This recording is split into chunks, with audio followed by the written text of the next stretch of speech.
They say it vanished in a single day and night.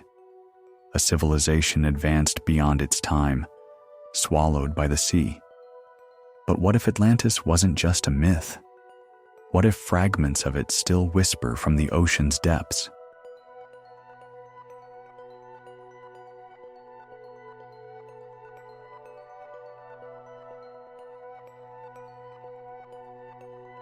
Atlantis. Just the name conjures images of gleaming marble palaces, sunken temples, crystal technology, and a society more advanced than any of its neighbors. A utopia, a warning, a ghost.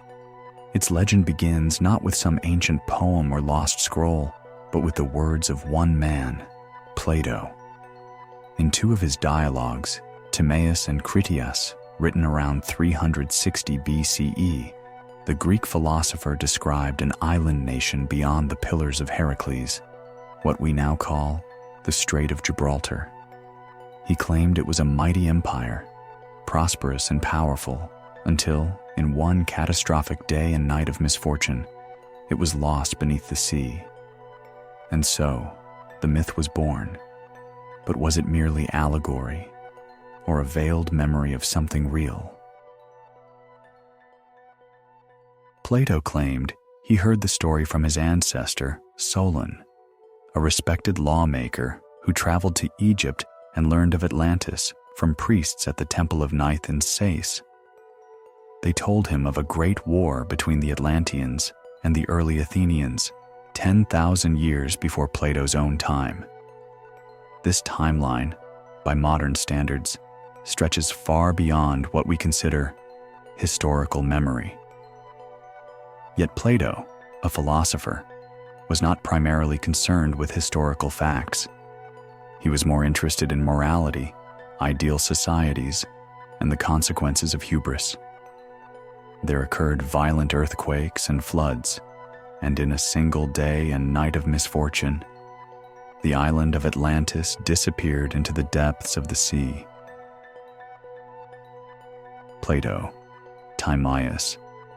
Many scholars argue Atlantis was Plato's metaphor, a cautionary tale about the corruption of power and the fall of civilizations.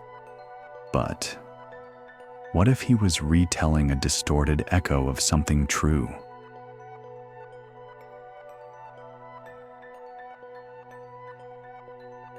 About 3,600 years ago, a cataclysm shook the Mediterranean. Thera, a volcanic island in the Aegean Sea, modern-day Santorini, erupted with a force stronger than Krakatoa. The explosion sent tsunamis crashing into the surrounding islands, devastating the advanced Minoan civilization on Crete. The Minoans had plumbing, vibrant art, trade networks, hallmarks of an advanced society. They even worshipped bull-like figures, aligning curiously with Plato's mention of bull sacrifices in Atlantis.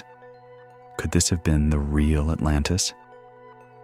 In the heart of the Sahara Desert lies a mysterious, massive formation, concentric rings nearly 50 kilometers wide, visible from space. It's called the Risha structure, or the Eye of the Sahara. Some theorists claim it mirrors Plato's description of Atlantis, alternating rings of land and water, surrounded by mountains and open to the sea. Yet it's inland today. But millennia ago, this region may have been lush, river-fed, and closer to the Atlantic coast. Could the Eye of the Sahara be the fossilized skeleton of Atlantis? Plato wasn't the only one with tales of lost lands. In India, ancient Sanskrit texts speak of Kumari Kandam, a submerged continent once home to a Tamil civilization.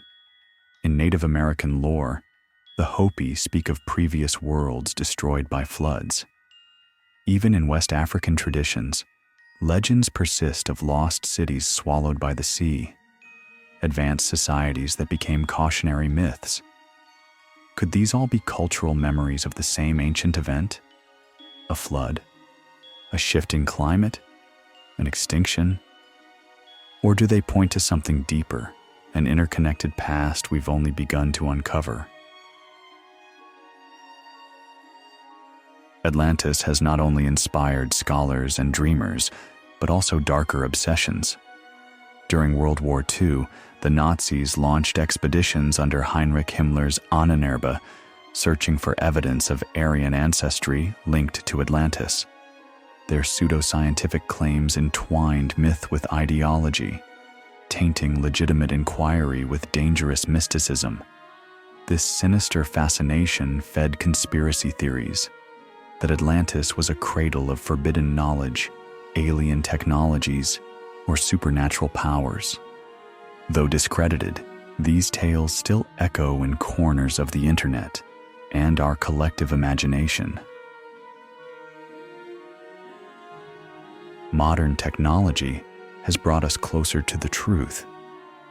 Researchers now scan the ocean floor with sonar and satellite altimetry, uncovering ruins off the coasts of India, Cuba, and Japan. Some claim these may be remnants of sunken civilizations. In 2001, sonar images revealed symmetrical structures off the coast of Cuba, deep underwater.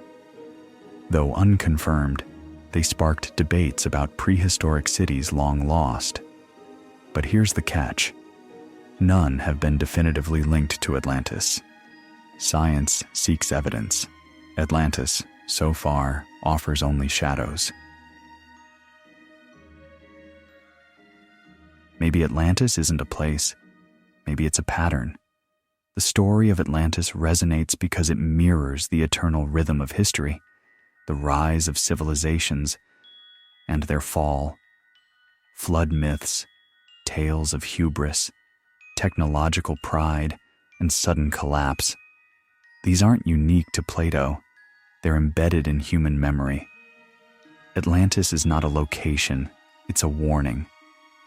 Modern historian Mark Adams. Could our fascination with Atlantis be less about finding a sunken city and more about the fear that we too might be lost one day? Atlantis endures not because we can prove it, but because we can't let it go. It is the ghost city that never stops whispering.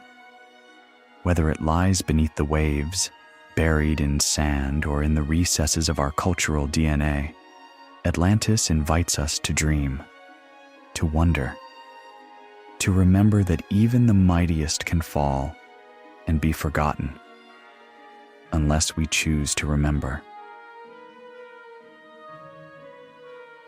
If Atlantis did exist, where do you think it was? Drop your theories in the comments below. Was it Thera, the Eye of the Sahara, or somewhere we've yet to find? Like, subscribe, and join us at Sticks and Stones, where history isn't just facts, it's stories etched in time.